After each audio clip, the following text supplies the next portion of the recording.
Olá para você que me acompanha aqui no canal. Hoje a gente vai conversar sobre Frankenstein de 2025.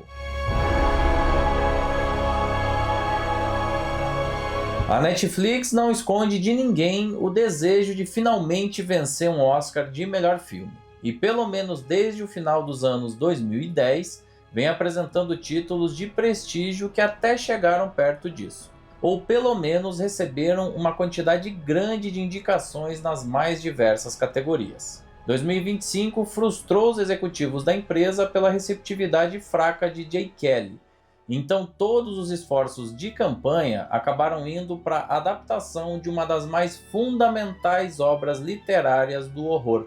E ninguém mais apropriado para isso do que uma verdadeira referência contemporânea na realização de projetos fantásticos: Guillermo del Toro. Ele comentou um pouco sobre as suas motivações em uma entrevista concedida para a emissora norte-americana CBS. What made you say, this is what I want to spend years of my life focusing Well, on? I found it a great way to talk about me and my dad. And then as the years passed, I found that it was a great way to talk about me and my dad and me and my kids. In what way? In the way that, father is always a big shadow on a child, and then you behave like a child, and then you become a father, and you're still behaving like a child, and then you pass that shadow. And if you don't talk about it, no one tells you about it. Eu sei que quando você ouve falar no título Frankenstein, provavelmente a primeira coisa que vem à sua mente é uma história de monstros, de uma criatura horripilante que foge de controle e aterroriza todos à sua volta. Em grande parte, o imaginário popular foi inundado por referências da cultura pop que ajudaram a construir esse panorama, como a versão de 1931 produzida pela Universal, que imortalizou Boris Karloff no papel principal, ou a releitura da Hammer de 1957, que contou com a dupla Peter Cushing e Christopher Lee. Em 1994, Robert De Niro viveu a criatura em uma versão bem popular na época, mas os exemplos são bem mais extensos. Tudo começa, na verdade, em 1818, quando a escritora inglesa Mary Shelley concluiu o livro que deu origem a todas essas versões. Durante o processo de inspiração, ela ficou algum tempo em uma região próxima ao Castelo Frankenstein, que fica na Alemanha, e muito provavelmente tirou dali a inspiração do título. E antes que você me pergunte, não, o castelo em si não tem nada a ver com uma possível história real que teria inspirado o livro. Dali em diante, se consolidou como uma das mais importantes obras da literatura inglesa de todos os tempos. Mas muito mais do que uma história de monstros, esse livro é, na verdade, uma reflexão sobre a responsabilidade moral da criação. No one can conquer death. I will. I will conquer it. Everything you know, I will know, and more. Victor Frankenstein é o filho mais velho de um pai cientista que lhe ensinou os primeiros passos da carreira médica. O menino sempre foi ressentido pelo falecimento da mãe enquanto ela dava à luz ao irmão mais novo, William.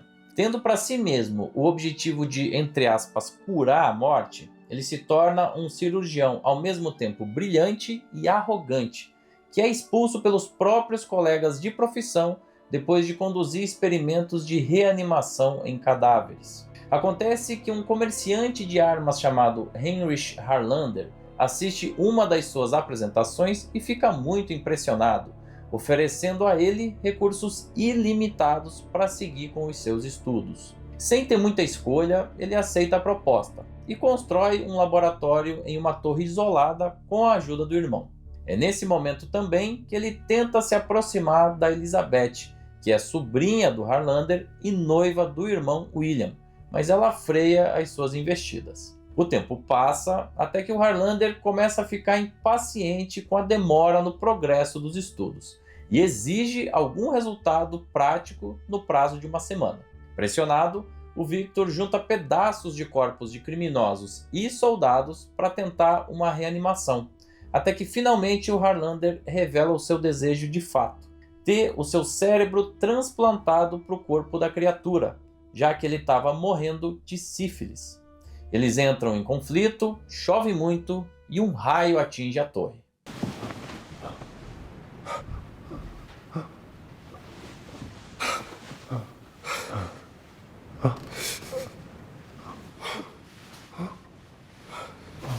Toda a primeira parte do filme é construída sobre o ponto de vista do Victor.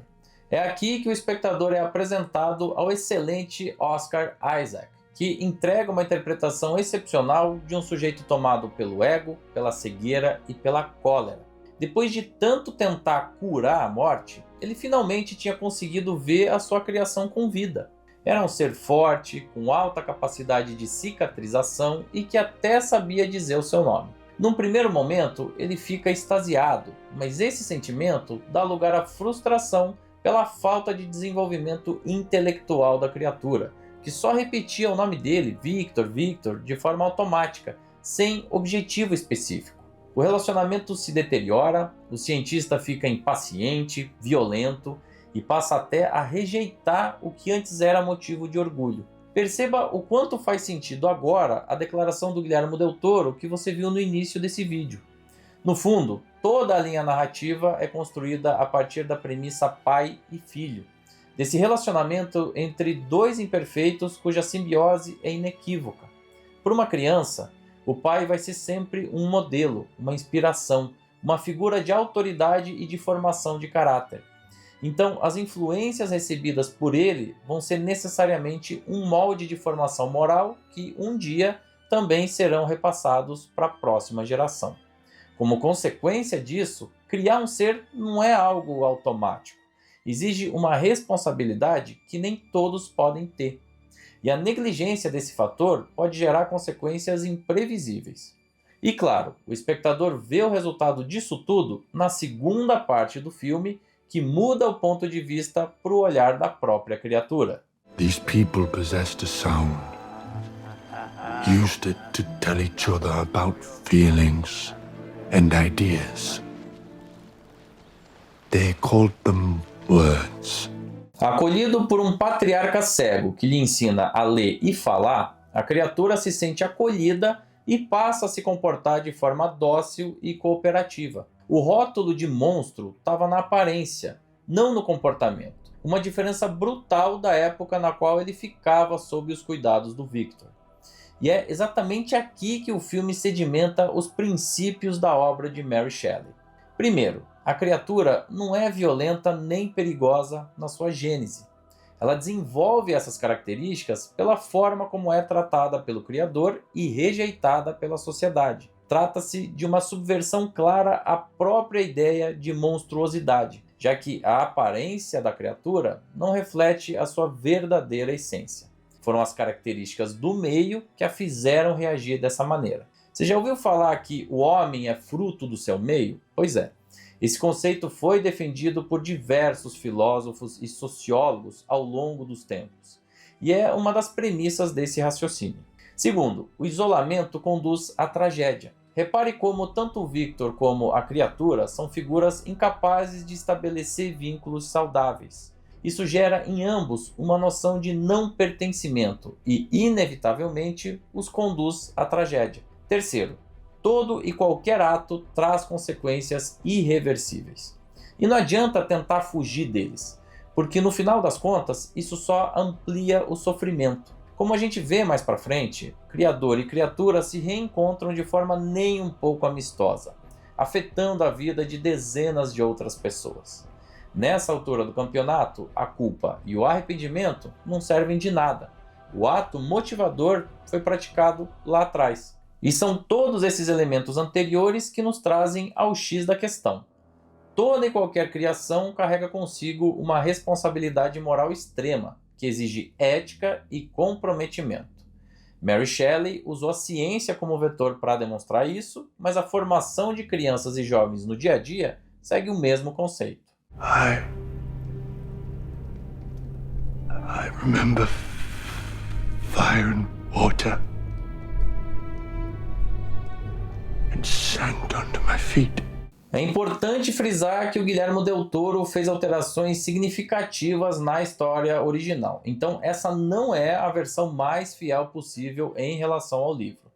O Harlander, por exemplo, sequer existe por lá, e a Elizabeth tem um papel bem menor. Aliás, destaque positivo para o trabalho da Mia Goth nesse projeto, eu pelo menos gostei bastante. Também é preciso dizer que existe uma hiperhumanização da criatura. A revolta dela nasce da rejeição e do sofrimento, não de uma ação violenta própria. Isso porque o filme explora ao máximo o conceito das relações humanas, do afeto, da dinâmica familiar e dos efeitos naturais disso na formação dos indivíduos. E tendo em vista o contexto social que as sociedades atravessam nos mais diferentes cantos do mundo, eu tendo a gostar dessa escolha. Enquanto a política caminha para campos extremados, grupos sociais baseados no ódio e no preconceito tentam se organizar e a militarização ganha contornos inéditos no século XXI, Del Toro resgata uma das histórias mais célebres da literatura para imprimir a sua visão de mundo sobre as relações humanas. E o mais legal disso, embalando tudo em um espetáculo técnico e artístico de primeira. Observe o capricho dos cenários, a excelência técnica da fotografia, a fidelidade da maquiagem e a qualidade ímpar do desenho de som. O filme é sim um espetáculo visual por causa dos profissionais de ponta que trabalharam em cada um desses aspectos e também porque o diretor navega com muita confiança pelo gênero. The one moment I wanted to do since I read the book at age 11 was him waking up in bed and the creatures looking at him. Because it's the essence of horror. A relação do Guillermo del Toro com o horror e os universos fantásticos vem desde o início da carreira dele. Quem aí se lembra de Mutação, de 1997, com a Mira Sorvino? Ou de Hellboy, de 2004? Em 2006, claro, teve o excelente O Labirinto do Fauno. E em 2017 ele venceu o Oscar com A Forma da Água, dominando os recursos narrativos desse gênero. É um local de conforto, no qual ele tem muita habilidade, e a partir do qual ele se sente inspirado. Então, o raciocínio lógico da Netflix foi viabilizar o orçamento de 120 milhões de dólares ao mexicano. Afinal de contas, o resultado tinha altas chances de ser positivo. A primeira exibição da obra aconteceu durante o Festival de Veneza 2025, e cerca de uma semana depois houve também uma apresentação no Festival de Toronto. As críticas foram majoritariamente positivas, e quando começou a temporada de prêmios, ficou muito claro que as maiores chances de reconhecimento ficariam concentradas nas categorias técnicas. A maior exceção, além do próprio Del Toro, ficou por conta de Jacob Elordi, constantemente lembrado na categoria de melhor ator coadjuvante. O ator australiano passou por longas sessões de maquiagem e, na minha opinião, tem uma interpretação bem desafiadora. Outro membro do elenco que merece no mínimo uma citação é Christoph Waltz, sempre entregando em alto nível. But what did you think? I thought it was brilliant. It was, I know. Frankenstein está na prateleira de cima dentro da filmografia de Guillermo del Toro.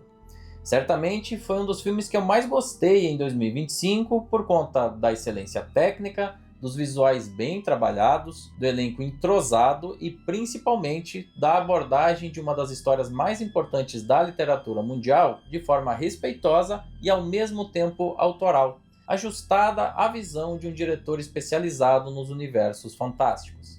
Ainda que eu tenha sim um carinho especial pela versão de 1931, essa passou a ser, a partir de agora, a minha preferida. Victor. E qual foi a sua impressão sobre Frankenstein de Guillermo del Toro, hein? Use o espaço reservado pelo YouTube aqui embaixo para deixar o seu pitaco. Aproveite também para dar joinha no vídeo, se inscrever no canal e ativar o sininho das notificações. Se puder, também compartilhe esse vídeo com os seus amigos e faça parte do nosso programa de membros.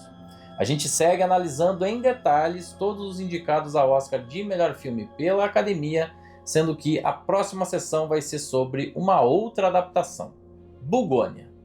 E no dia 15 de março você tem um encontro marcado aqui no canal para acompanhar a melhor e mais tradicional cobertura do Oscar de toda a internet brasileira. A live do Oscar do Meu Tio Cinéfilo está completando 10 anos e você é o meu convidado VIP. Te espero aqui.